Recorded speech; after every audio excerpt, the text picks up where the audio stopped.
Thoroughness. Thoroughness consists in doing little things as though they were the greatest things in the world. That the little things of life are of primary importance is a truth not generally understood, and the thought that little things can be neglected, thrown aside, or slurred over is at the root of that lack of thoroughness which is so common and which results in imperfect work and unhappy lives.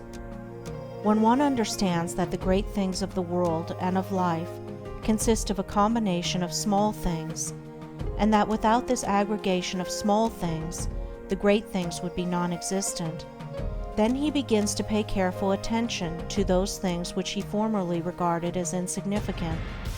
He thus acquires the quality of thoroughness, and becomes a man of usefulness and influence, for the possession or non-possession of this one quality may mean all the difference between a life of peace and power and one of misery and weakness. Every employer of labor knows how comparatively rare this quality is, how difficult it is to find men and women who will put thought and energy into their work and do it completely and satisfactorily. Bad workmanship abounds. Skill and excellence are acquired by few.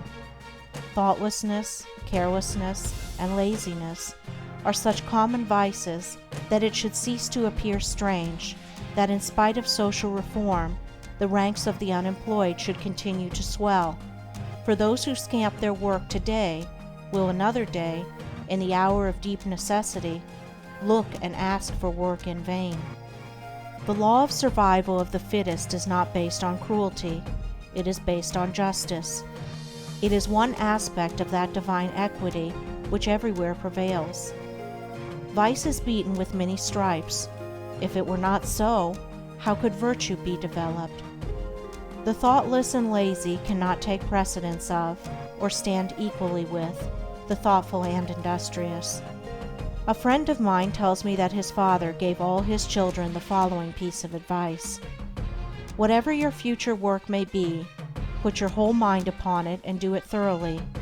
You need then have no fear as to your welfare, for there are so many who are careless and negligent that the service of the thorough man are always in demand. I know those who have, for years, tried in almost vain to secure competent workmanship in spheres which do not require exceptional skill, but which call chiefly for forethought, energy, and conscientious care. They have discharged one after another for negligence, laziness, incompetence, and persistent breaches of duty, not to mention other vices which have no bearing on this subject. Yet the vast army of the unemployed continues to cry out against the laws, against society, and against heaven. The cause of this common lack of thoroughness is not far to seek. It lies in that thirst for pleasure, which not only creates a distaste for steady labor, but renders one incapable of doing the best work, and of properly fulfilling one's duty. A short time ago, a case came under my observation, one of many such, of a poor woman who was given, at her earnest appeal, a responsible and lucrative position. She had been at her post only a few days when she began to talk of the pleasure trip she was going to have now she had come to that place. She was discharged at the end of a month for negligence and incompetence.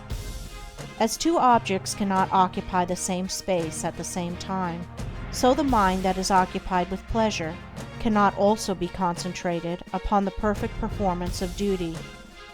Pleasure has its own place and time, but its consideration should not be allowed to enter the mind during those hours which should be devoted to duty. Those who, while engaged in their worldly task, are continually dwelling upon anticipated pleasures, cannot do otherwise than bungle through their work, or even neglect it when their pleasure seems to be at stake. Thoroughness is completeness, perfection. It means doing a thing so well that there is nothing left to be desired. It means doing one's work, if not better than anyone else can do it, at least not worse than the best that others do. It means the exercise of much thought, the putting forth of great energy, the persistent application of the mind to its task. and the cultivation of patience, perseverance, and a high sense of duty. An ancient teacher said, "If anything has to be done, let a man do it. Let him attack it vigorously." And another teacher said, "Whatsoever thy hand findeth to do, do it with thy might." He who lacks thoroughness in his worldly duties will also lack the same quality in spiritual things. He will not improve his character. He will be weak and half-hearted in his religion, and will not accomplish any good and useful end. The man who keeps one eye on worldly pleasure and the other on religion, and who thinks he can have the advantage of both conditions, will not be thorough either in his pleasure-seeking or his religion, but will make a sorry business of both. It is better to be a whole-souled worldling than a half-hearted religionist. Better to give the entire mind to a lower thing than half of it to a higher. It is preferable to be thorough, even if it be in a bad or selfish direction, rather than inefficient and squeamish in good directions.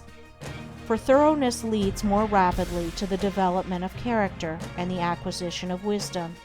It accelerates progress and unfoldment. And while it leads the bad to something better, it spurs the good to higher and ever higher heights of usefulness and power.